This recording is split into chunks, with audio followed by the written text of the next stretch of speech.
1500 টাকার বেকার ভাতা কারা পাবেন, কারা বাদ যাবেন? যুবসাথী প্রকল্প নিয়ে বড় ঘোষণা। রাজ্যের বেকার যুবক যুবতীদের জন্য যে বড় ঘোষণা করেছিলেন রাজ্যের মুখ্যমন্ত্রী মমতা বন্দ্যোপাধ্যায়, প্রত্যেক মাসে 1500 টাকা ভাতা দেওয়ার।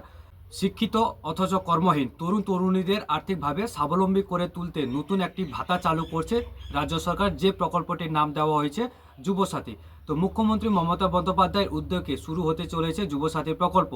তবে আবেদন করার আগে জেনে নিতে হবে সব শর্তগুলি। তো কারণ নিয়ম না মানলে আবেদন বাতিলও আপনার হয়ে যেতে পারে। তো এই প্রকল্পে বা যুবসাথী প্রকল্প কি সুবিধা মিলবে? যুবসাথী প্রকল্পে আওতায় নির্বাচিত প্রার্থীরা প্রতি মাসে এখানে কিন্তু 1500 টাকা করে আপনারা ভাতা পাবেন। এই টাকা সরাসরি তাদের ব্যাংকের অ্যাকাউন্টে পাঠানো হবে। একজন প্রার্থী সর্বোচ্চ 5 বছর পর্যন্ত এই সুবিধা পেতে পারেন, অর্থাৎ পুরো মেয়াদে মোট 90,000 টাকা পর্যন্ত আর্থিক সহায়তা পাওয়ার সম্ভাবনা রয়েছে। তবে এই সময়ের মধ্যে যদি কেউ সরকারি বা বেসরকারি চাকরি পেয়ে যান, তাহলে সঙ্গে সঙ্গে ভাতা বন্ধ হয়ে যাবে। সূত্র অনুযায়ী আগামী 1 এপ্রিল 2026 থেকে ভাতা প্রদান শুরু হওয়ার কথা রয়েছে। কারা এখানে আবেদন করতে পারবেন না? যেমন, আবেদনের ক্ষেত্রে কিছু গুরুত্বপূর্ণ বিধিনিষেধ কিন্তু রাখা হয়েছে এই প্রকল্পের আওতায়। যারা ইতিমধ্যে রাজ্য সরকারের অন্য কোনো সামাজিক সুরক্ষা প্রকল্প যেমন লক্ষ্মী ভাণ্ডারের সুবিধা পাচ্ছেন যারা, তারা যুবসাথী প্রকল্পের জন্য যোগ্য নন। এছাড়া বর্তমানে কেউ যদি সরকারি বা বেসরকারি চাকরি কর্মরত থাকেন, তাহলেও কিন্তু এখানে আবেদন করা যাবে না। তবে যারা কোনো স্কলারশিপ বা শিক্ষামূলক বৃত্তি পাচ্ছেন তাদের ক্ষেত্রে কিন্তু আবেদনে বাধা নেই। ঠিক আছে?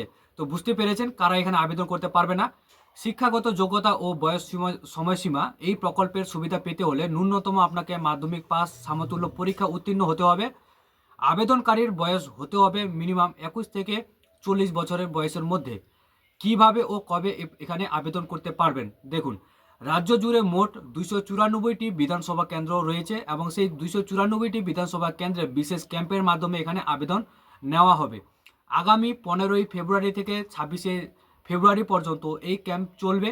নির্দিষ্ট ক্যাম্পে গিয়ে ফর্ম সংগ্রহ করতে হবে এবং সেখানে পূরণ করেই জমা দিতে হবে।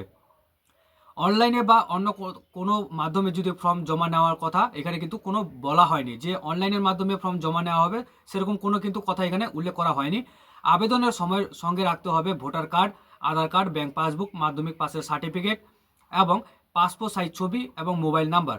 এই ডিটেলসগুলি আপনাদের দিয়ে ফর্মটিকে ফিল আপ করতে হবে। তার সাথে যে ডকুমেন্টসের কথা আমরা বললাম, সেই ডকুমেন্টসগুলি আপনাদেরকে জেরক্স করে সেই আবেদনের ফর্মটির সাথে অ্যাটাচ করে আপনাকে সেই ক্যাম্পে গিয়ে জমা করতে হবে।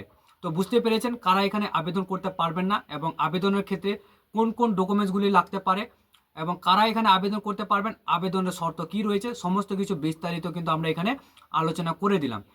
আরেকবার জানিয়ে রাখি, যারা বেসরকারি বা সরকারি চাকরি করছেন তারা কিন্তু এখানে আবেদন করতে পারবেন না এবং যে মহিলা বা মেয়ে লক্ষ্মীর ভাণ্ডারের প্রকল্পে আপনারা টাকা পাচ্ছেন তারাও কিন্তু এখানে আবেদন করতে পারবেন না। এবার মনে করুন আপনি একজন বেকার যুবক রয়েছেন, আপনি কোনো চাকরি করছেন না বা বেকার ভাতাও পাচ্ছেন না কোনো জায়গায়। এবার এখানে আবেদন করার পর যদি আপনারা 1500 টাকা করে ভাতা পেয়ে থাকেন এবং ভাতা পাওয়া চলাকালীন যদি কোনো সরকারি বা বেসরকারি চাকরি আপনি পেয়ে যান, তাহলে কিন্তু আপনার ভাতাটি তখন কেটে যাবে, মানে বন্ধ হয়ে যাবে। তখন থেকে কিন্তু আপনি আর এই ভাতা আওতায় সেই টাকা কিন্তু 1500 টাকা আর পাবেন না। ঠিক আছে? মানে যতদিন আপনি বেকার যুবক থাকবেন ততদিন আপনি কিন্তু এই ভাতাটা পাবেন। কিন্তু ভাতা পাওয়ার চলাকালীন যদি আপনি কোম্পানিতে কাজ করেন বা বেসরকারি চাকরি বা সরকারি চাকরি, তাহলে কিন্তু আপনার এই ভাতাটা সঙ্গে সঙ্গে বন্ধ হয়ে যেতে পারে বলে এমনটাই জানানো হয়েছে। এখানে আবেদন করতে গেলে মিনিমাম যে ন্যূনতম যে বয়স সময়সীমাটা বলা হয়েছে, এখানে 21 থেকে 40 বছরের মধ্যে যারা আছে তারা কিন্তু এখানে আবেদন করতে পারবেন। আর আবেদন করার জন্য এখানে প্রত্যেকটি বিধানসভা কেন্দ্র ওয়াইসে 294টি বিধানসভা কেন্দ্রে একটি করে ক্যাম্প বসানো হবে, যে ক্যাম্পটি দুয়ারে সরকারের মতো। ঠিক আছে? তো সেই ক্যাম্পে গিয়ে কিন্তু আপনাদেরকে ফর্ম সংগ্রহ করতে হবে এবং সেখানেই ফর্ম সংগ্রহ করে ফর্মটি ফিল আপ করে ডকুমেন্টসের সাথে আপনাকে জমা করতে হবে।